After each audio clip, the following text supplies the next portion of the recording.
Cinderella के कहानी।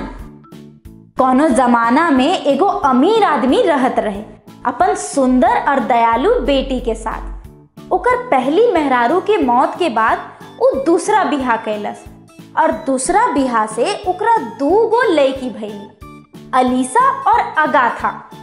बाकी दूसरी मेहरारू और वो दोनों बेटी रहली बहुते दुष्ट स्वभाव के।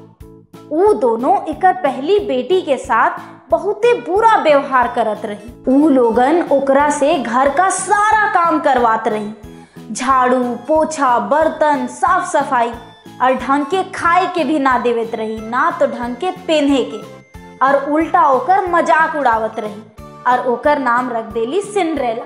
एक दिन ऊ राज्य के राजा एगो बहुते बड़ा समारोह के आयोजन कैलन और सब लड़की लोग के निमंत्रण देलन और ये घोषणा कैलन कि राजकुमार उनका सबके साथ नृत्य करिए और उ सब में से जे लड़की उनका के पसंद होई उनका साथ विवाह करिए। अलीसा और अगाथा समारोह में जाए खातिर तैयार हो गईली। सिंड्रेला भी माई के पास जाके कहली कि माई हमरो के समारोह में जाए के बा।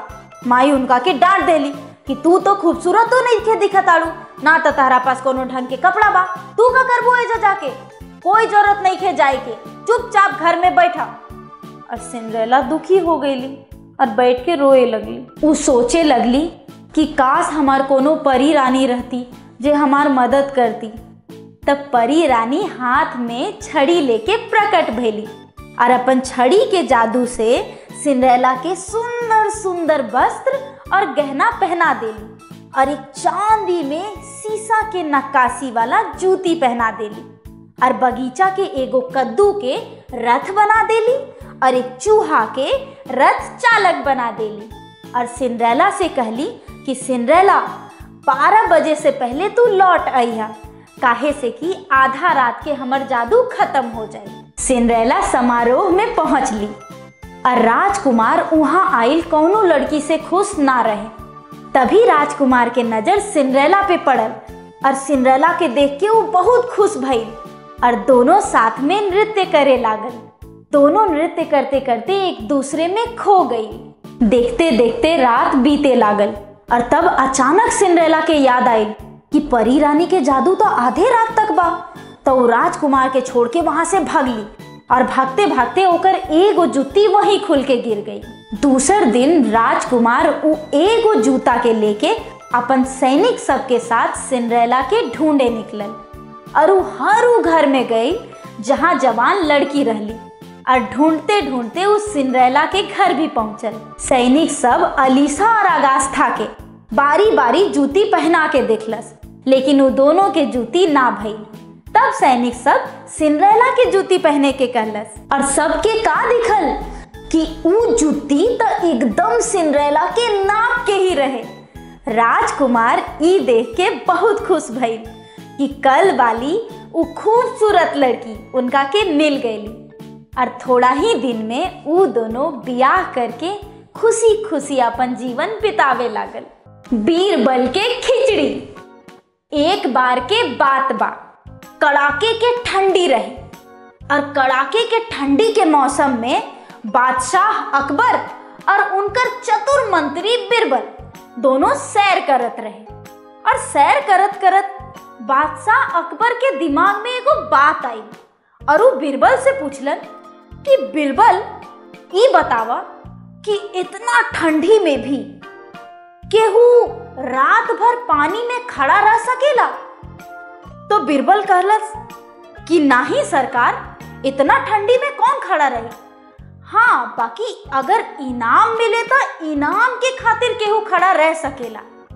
तो बादशाह अकबर बीरबल से कहलन कि बीरबल जा और ऐसन केकरो ढूंढ के ले आवा जे इनाम के खातिर रात भर पानी में खड़ा रह सके। बीरबल अपन घर गई और अपन एगो गरीब पड़ोसी के बुलैलस और कहलस कि का तू रात भर ठंडा पानी में खड़ा रह सकेला?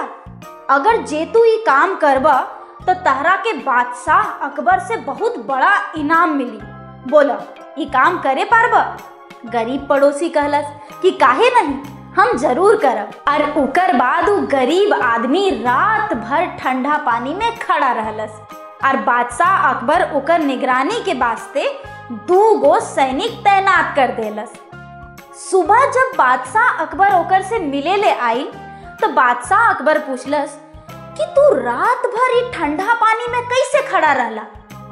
तब वो गरीब आदमी कहलस कि महाराज, तहार महल में दिया बरत रहे और वो दिया के रोशनी हमरा तक आवत रहे, बस उहे रोशनी के देख के हम रात भर खड़ा रह गईनी। बादशाह अकबर गुस्सा गइलन। वो कहलन कि अच्छा, तो तू दिया के रोशनी के गर्मी के कारण खड़ा रहलस? ना, तोहरा कोनो इनाम ना मिली, तू जा यहाँ से। जब ई सब बात बिरबल के पता चलल तो ओकरा के बहुत खराब लागल और वो निश्चय कैलस कि चाहे कुछ हो करे के पड़े, वो गरीब आदमी के इनाम हम ओकरा के दिला के रहे। दोसर दिन जब बादशाह के भूख लगल तो ढेर देरी से वो अपन खाना के इंतजार करत रहे, लेकिन खाना आवते ना रहे। वो घूरत परेशान होके रसोई घर में चल गए। तो जाके का देखलन कि आग खूब नीचे रहे और खिचड़ी के हांडी दूर ऊपर टंगल रहे। उनका ये सब देख के बड़ी गजब लगल। वो बिरबल से कहलन कि बिरबल, ये कौन मजाक बा? आग इतना नीचे और खिचड़ी इतना ऊपर, ये खिचड़ी पाकी कैसे? तब बिरबल कहलस कि काहे नहीं हुजूर, जब इतना दूर तहार महल के दिया के गर्मी वो आदमी तक पहुंच सकेला तो ये तो कुछ ही दूर पे बा, खिचड़ियों पक जाई। तब बादशाह अकबर के अपन गलती के एहसास भई और ऊ जाके ऊ आदमी के बुलैलन और उनकरा के उनकर इनाम देलन। ई कहानी से हमनी के इहे सीख मिलेला कि हम जे भी मेहनत और परिश्रम करी ले ओकर फल हमनी के जरूर मिलेला। अली बाबा और 40 गो चोर। बहुत समय पहले के बात बा। एक गांव में एक आदमी रहत रहे जेकर नाम रहे अली बाबा। अली बाबा एक दिन जंगल में लकड़ी काटत रहे और अचानक ओकरा के शोर सुनाई देलस। वो शोर घोड़ा के रहे, तुगड़ुक तुगड़ुक तुगड़ुक तुगड़ुक। ढेर सारा आदमी घोड़ा पे सवार होके एक गुफा के पास गए। अली बाबा सोचलस कि ई का होता। वो उहे पे एगो पेड़ के पीछे छुप गई और देखे लागल। और वो आदमी सब में से एक आदमी जे उनकर सरदार रहे वो गुफा के पास गए और कहलस, खुल जा सिम सिम। और गुफा के दरवाजा खुल गई। सब आदमी गुफा के अंदर चल गए और कुछ समय के बाद फिर वो सब बाहर आए अपन सब सामान वामान रख के। और फिर उकर सरदार कहलस, बंद हो जा सिम सिम। और गुफा बंद हो गई। ये सब अली बाबा बाहर पेड़ के पीछे छुप के देखत रहे और वो इंतजार करत रहे उ सब के जाए के। और जब उ सब वहां से चल गइलन तब अली बाबा गुफा के पास गए और वो कहलस, खुल जा सिम सिम। और गुफा के दरवाजा खुल गई और अली बाबा गुफा के अंदर गए।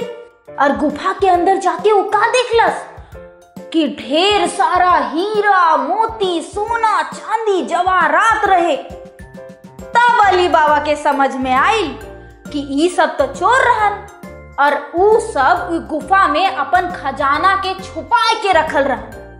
तो अली बाबा से जितना समझ में आई उतना खजाना उठाई और वहां से घर गई और घर में जाके अपन मेहरारू के सारा कहानी बताई। और अली बाबा सुखी से जीवन बितावे लागल। लेकिन एकर भनक उधर चोर के लग गई और चोर एकर पता लगावे खातिर अली बाबा के घर पहुंच गए और कहलस कि अली बाबा, हम सब तेल बेचे वाला हैं, तो हमनी के एक रात रुके के जगह चाहिए। तो अली बाबा कहलस कि हाँ जरूर आवा और हमार घर में एक रात बितावा, आराम करा। जब अली बाबा सुतल रहे तो का देखलस कि तेल के डराम हिलत डुलत रहे। तब अली बाबा के समझ में आई कि ई तो उहे चोर लोग हैं। तो अली बाबा का करलस कि सारा ड्रम के उठाई के रायते में नदी में फेंक देलस और सब चोर मर गई। अब उ खजाना था अली बाबा के हो गई। तो अली बाबा सुखी से अपन जीवन बितावे लागल। लालची दूध वाला। एक गांव में एक दूध वाला रहत रहे। वो दूध वाला दूध के शहर ले जाके अपन ग्राहक सबके बेचत रहे। वो दूध वाला बहुते लालची रहे। शहर जाते वक्त वो नदी पार करके जात रहे और नदी के पानी के दूध में मिलावत रहे और उहे दूध के अपन ग्राहक सबके बेचत रहे और खूब पैसा कमावत रहे। देखते देखते वो दूध वाला बहुते अमीर आदमी बन गई। एक दिन ओकर बेटा के शादी करावे के खातिर वो अपन सब ग्राहक से पैसा जुगाड़ करे के खातिर शहर गई और ओकरा पास खूब सारा पैसा जुगाड़ हो गई और वो पैसा से वो ढेर सारा गहना और कपड़ा खरीदलस और वो सब खरीद के नाव में डाल के वापस गांव लौटत रहे। बीच नदी में ओकर नाव एगो पत्थर से टकरा गई और नाव उलट गई और सारा गहना और कपड़ा पानी में डूब गई। और ये सब देख के वो बहुत परेशान हो गए और परेशानी में रोए लागत। तब नदी के पानी से एक आवाज आई कि काहे खातिर रोवत तारा? कौन सा ई तहार ईमानदारी के कमाई के हल? ई सब त तू अपन बेईमानी से कमैला है। ई सुन के ओकरा के अपन गलती के एहसास भइल और वो बहुत पछताई और वो ठान लेहलस कि अब हम बेईमानी कबहो ना करब, अब हम एक अच्छा इंसान बनब। ई कहानी से इहे सीख मिलेला कि लालच एगो बहुते बुरी बला होला। खुद की मदद खुद ही करा। एक बार एगो किसान बाजार से अपन बैलगाड़ी में घर लौटत रहे। बैलगाड़ी में सामान बहुत ज्यादा रहे, एकदम भरल रहे। तो अचानक वर्षा शुरू हो गई और कीचड़ में ओकर बैलगाड़ी के चक्का फंस गई और ई देख के वो बहुत परेशान हो गई और बोले लागल, हे भगवान, अब हम का करी? कुछ तो करा, हमार मदद करा। और वो बहुत परेशान हो गई और वही जगह बैठ के रोए लागल। तभी वहां से एगो आदमी गुजरत रहे। वो देख के पूछलस कि ए भाई, का भइल? काहे रोवत ताड़ा? भगवान तहार मदद ना करी जब तक तू कुछ ना करबा। चला इधर आबा और आके गाड़ी के धक्का मारा। तो किसान गई और धक्का मारे लागल। धक्का मारते मारते थोड़ा ही देर में गाड़ी बाहर आ गई। किसान बहुत खुश हो गई और वो आदमी से कहलक कि भाई, तहार ई ज्ञान हम जिंदगी भर याद रखब कि जब तक हमनी खुद से मदद ना करब तब तक केहू हमार मदद ना करी। ई कहानी से हमनी के इहे सीख मिलेला कि जब तक हमनी अपन मदद खुद ना करब तब तक केहू ना कर सकी। होशियार माई। एगो गांव में एगो ब्राह्मण अपन माई के साथ रहत रहे। एक दिन वो ब्राह्मण के कोनो काम के वजह से दूसर गांव जाए के रहे। तो उनकर माई कहली कि बेटा, तू अकेले जाइबा दूसर गांव, केकरो अपने संगे ले जा। तो बेटा कहलस कि अरे माई, अखने हमरा जंगल जंगल भटके के बा, कहाँ केकरो और के परेशान करी, रहे दा, कल तक हम काम खत्म करके वापस आ जाए। माई के ये बात अच्छा ना लगल तो वो आंगन में गेली और आंगन में एगो केकड़ा रहे। वो केकड़ा के उठा के ले एली और अपन बेटा के कहली कि बेटा, कम से कम ही केकड़ा के अपन साथ ले जा।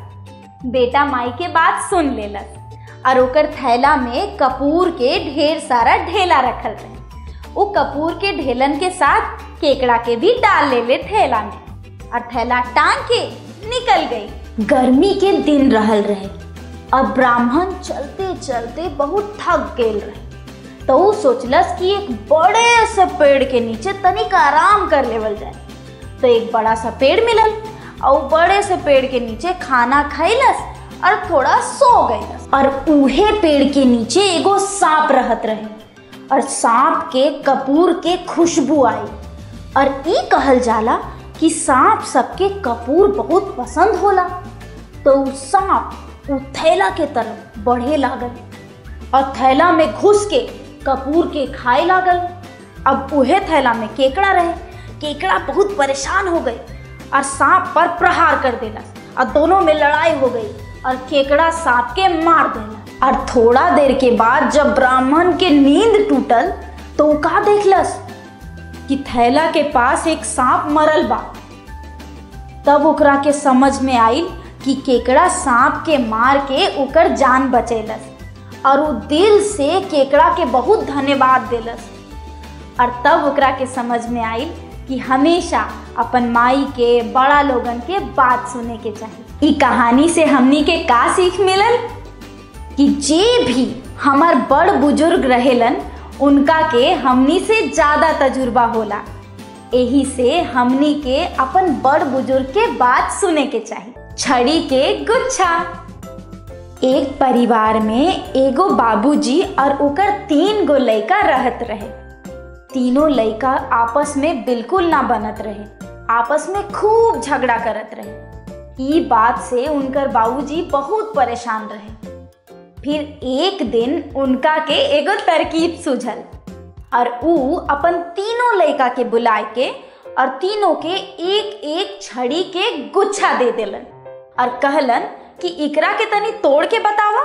तीनों लइका लोग खूब परेशान भई छड़ी के गुच्छा तोड़े में। लाख कोशिश कैलन लेकिन छड़ी के गुच्छा ना टूटल। तब बाबूजी सब से छड़ी के गुच्छा ले लेलन और ओकर बाद एक एक छड़ी दे देलन और कहलन कि अब इकरा के तोड़ के बतावा। लइकन लोग फट से छड़ी तोड़ देलन काहे कि छड़ी एक एक रही।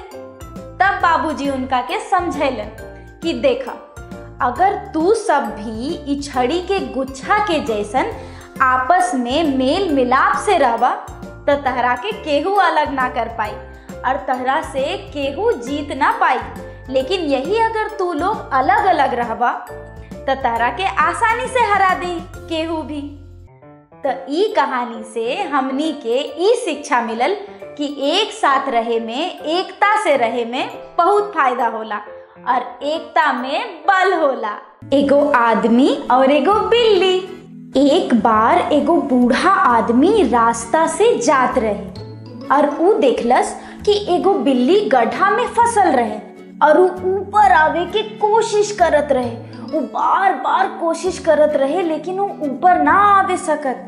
तो ऊ बूढ़ा आदमी ओकर पास गई ओकर मदद करे के खातिर और अपन हाथ बढ़ेलस। पर बिल्ली बेचारी बहुते डरल रहे तो वो आदमी के न छोड़ देलस। आदमी फिर भी हार ना मानल। वो फिर से अपन हाथ बढ़ाई ओकर मदद करे खातिर, लेकिन बिल्ली तो बहुते डरल रही तो वो फिर से ओकरा के न छोड़ देलस। और उहे रास्ता से एगो दोसर आदमी जात रहे। वो ई सब चीज देखलस, ओकरा बड़ी हैरानी भइल। वो बुजुर्ग आदमी से पूछलस कि तू ई बिल्ली के मदद काहे करत आरा जबकि ई तो तहरा के नुकसान पहुंचावत आरी। बूढ़ा आदमी कहलस कि ई अपन काम करतिया और हम अपन काम करतानी। इकर काम बा नोचना और हमर काम बा इकर मदद करना। और बुजुर्ग आदमी फिर से बिल्ली के पास गए और ओकर मदद करे लागल। बहुत परेशानी के बाद बिल्ली गड्ढा से ऊपर आ गईली और ऊपर आके वो बहुत खुश होइली। तो ई कहानी से ई शिक्षा मिलल कि हमनी के कबहू दूसरा के मदद करे में बहुत परेशानी होला, लेकिन हिम्मत नहीं के हारे के चाहिए, दूसरों के मदद करे के चाहिए। बदसूरत बत्तख के बच्चा। एक बार के बात बा, गर्मी के दिन रहे और बत्तख के अंडा फूट के ओकर में से बच्चा बाहर आवे वाला रहे। एक एक करके अंडा फूटे लागल और ओकर में से चीची चूचू करके बच्चा बाहर आवे लागल। सब बच्चा में से एक बत्तख के बच्चा एकदम अलग रहे, लेकिन वो रहे बड़ी खुश मिजाज। वो सबके साथ खेले चाहत रहे, दौड़े चाहत रहे, भागे चाहत रहे। बाकी पता नहीं काहे ओकर भाई बहन मन ओकरा के ना खिलावे चाहत रहे। ओकरा बुझाते ना रहे कि काहे वो सब ओकरा से दूर भागत रहे। एक बार वो नदी में तैरत रहे और तैरत तैरत अचानक ओकरा अपन परछाई दिखल और परछाई देखकर वो बहुते दुखी हो गई, काहे से कि ओकरा पता चलल कि वो कितना बदसूरत बा। तब ओकरा समझ में आइल कि काहे ओकर भाई बहन ओकरा से दूर भागत रहे और वो बहुत दुखी हो गई और दुखी होके घर छोड़े के निश्चय करल और घर छोड़ के भाग गई। रास्ता में ओकरा एगो औरत मिलली जे ओकरा उठा के घर ले गईली। वो औरत ओकर ख्याल रखत रहली, बाकी ओकर बिल्ली और ओकर मुर्गी ओकरा बड़ी परेशान करत रहली। उ दोनों के व्यवहार से तंग आके वहां से भी भाग गई। ठंड के दिन आ गए। एक दिन वो ठंड में कांपत रहे तो ओकरा एगो आदमी देखलस और ओकरा उठाए के अपन घर ले गई। वो आदमी ओकर अच्छे से ख्याल रखत रहे, बाकी वो आदमी के बच्चा लोगन ओकरा खूब परेशान करत रहे, उछलत रहे, कूदत रहे, शोर मचापत रहे। तो वहां से भी परेशान होके निकल गई। कुछ दिन बाद मौसम फिर से बदल गई और अब बतख बहुत खुश रहल, काहे से कि वो पानी में फिर से तैर सकत रहल। और एक दिन तैरते तैरते ओकरा एगो सुंदर हंसनी दिखली और ओकरा देखते ही ओके प्यार हो गई। तब ओकरा याद आइल कि ऊ तो बहुत बदसूरत रहे और यही सोच के उदास होके जब वो अपन गर्दन नीचे झुकाइल तो ओकरा का दिखल कि ऊ तो एक बहुत सुंदर हंस बन गई। तब ओकरा समझ में आइल कि ओकर भाई बहन तो बतख रहे लेकिन ई तो हंस रहे। वो बहुत खुश हो गई और हंसनी के पास गई और ओकरा से शादी करके खुशी खुशी अपन जीवन बितावे लागल। ई कहानी से हमनी के इहे सीख मिलेला कि बाहर के सुंदरता से ज्यादा महत्वपूर्ण अपन मन के सुंदरता होला। कुछ नहीं माने कुछो नहीं। विजयनगर में कुछ लोग तेनाली रामन से जलत रहे, काहे से कि वो राजा के बहुते नजदीक रहे। उहे सब में से एक जन रहे फल बेचे वाला सोमू। एक दिन के बात बा, तेनाली रामन फल बेचे वाला सोमू के दुकान पर गई। सोमू कहलस, अरे तेनाली रामन, आवा आवा, तहार हमर दुकान पे स्वागत बा, और बतावा का हाल चाल बा।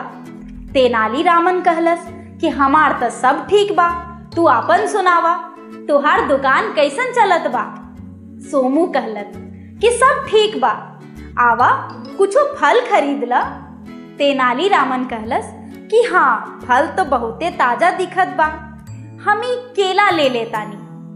तो सोमू कहलस कि ई वाला केला पाकल बा, ई वाला लेला।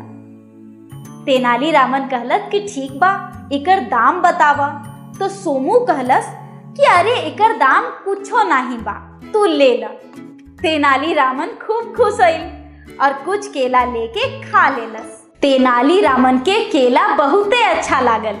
उ सोमू से कहलस कि सोमू, बहुत बहुत धन्यवाद, तहार केला खूब मीठ रहे, हमरा के बहुत अच्छा लागल, अब हम चलत आनी। तो सोमू कहलस कि अरे रुका, हमार केला के दाम तो दे दा।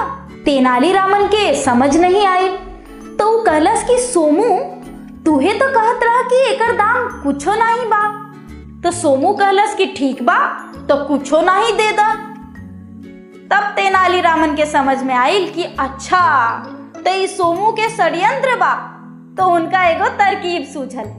वो अपन थैला के खाली करलन और कहलन कि सोमू, ई थैला में का बा। तो सोमू कहलस कि थैला में तो कुछो नहीं बा।